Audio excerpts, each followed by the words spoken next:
कक्षा सप्तम विषय विज्ञान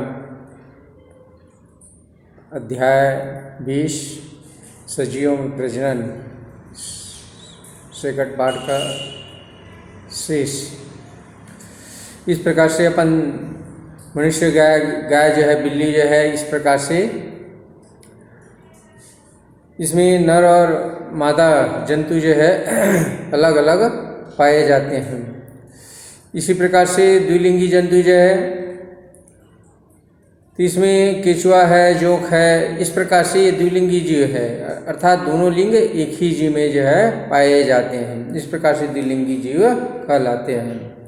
इस प्रकार से अपन जो है आसपास पाए जाने वाले विभिन्न जंतुओं जैसे जो है गाय जो है, बैल जो है, बकरा बकरी जो है, मुर्गा मुर्गी जो है आदि में जो है नर और मादा की पहचान करने में जो है आसानी होती है, किंतु कीड़े जो है, छिपकलियाँ जो है आदि बाहरी लक्षण जो है वह समान दिखाई देते हैं। इसलिए नर और मादा जीव की जो है पहचान नहीं किया जा सकता जो है।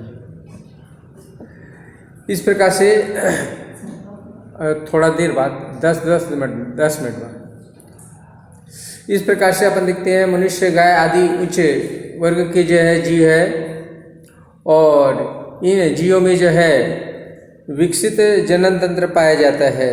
जनन तंत्र का प्रमुख भाग वृषण है। वृषण के द्वारा जो है स्पर्म का निर्माण होता है। इसी प्रकार से ये नरजनन अंग कहलाते हैं, नरजनन जंतु कहलाते हैं। और मादा जनन तंत्र में जो है मुख्य भाग होते हैं अंडाशय का जो है। इस प्रकार से अंडाशय में अंडाणु बनते हैं। इस प्रकार से यह मादा युग्मक है। अंडाणु और शुक्राणु की तुलना में अंडाणु शुक्राणु की तुलना में जो है काफ़ी बड़े होते हैं, अचल होते हैं, गोल होते हैं या अंडाकार होते हैं। इस प्रकार से अपन देखते हैं अंडाशय से बाहर निकले अंडाणु जो है अंडवाहिनी में पहुंचते हैं, और अंडवाहिनी में जो है शुक्राणु और अंडाणु जो है की ओर आकर्षित होते हैं, और शुक्राणु अंडाणु के भीतर प्रवेश करता है, और शुक्राणु का केंद्रक जो है अंडाणु के केंद्रक से मिल जाता है। इस क्रिया को ही क्या कहते हैं? निषेचन कहते हैं। अधिकांश जंतुओं में अंडाणु का निषेचन जो है शरीर के भीतर होता है, किंतु कुछ जंतुओं में शरीर के बाहर भी होता है। तो इस प्रकार से अधिकांश जो है अपन जंतुओं में जो अपन देखते हैं कि अंडाणु और शुक्राणु का निषेचन मादा के शरीर के अंदर होता है।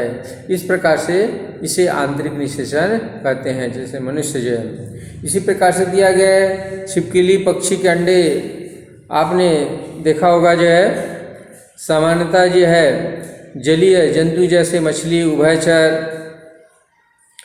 मेढक में अंडाणु का निषेचन जो है मादा शरीर के बाहर जल में होता है।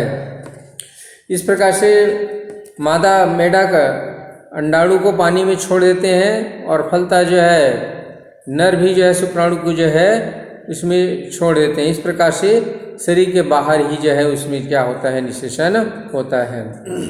इस प्रकार के निषेचन को जो है बाह्य निषेचन कहते हैं। निषेचन के पश्चात अंडाणु युग्मनज कहलाता है। इस प्रकार से युग्मनज एक कोशिका होता है। अब इसमें जो है विभाजन होता है, और विभाजन करते हैं, जिसके कारण जो है इसको जो है भ्रूण में जो है भ्रूण कहा जाता है। उसके बाद अपन देखते हैं भ्रूण धीरे धीरे सभी अंग का जो है निर्माण करते हैं, और जिससे यह छोटे शिशु या जीव में जो है बदल जाता है।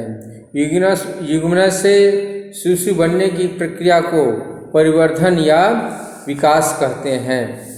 इसके बाद अपन देखते हैं स्तनधारियों में भ्रूण का गर्भाशय में विकास होता है तथा ये पूर्ण विकसित शिशु को जन्म देते हैं। ऐसे जंतु को जरायुज कहते हैं। कीट, मछली, मेंढक, सर्प तथा पक्षी अंडे देते हैं। तो ऐसे तथा अंडे से बच्चे उत्पन्न होते हैं।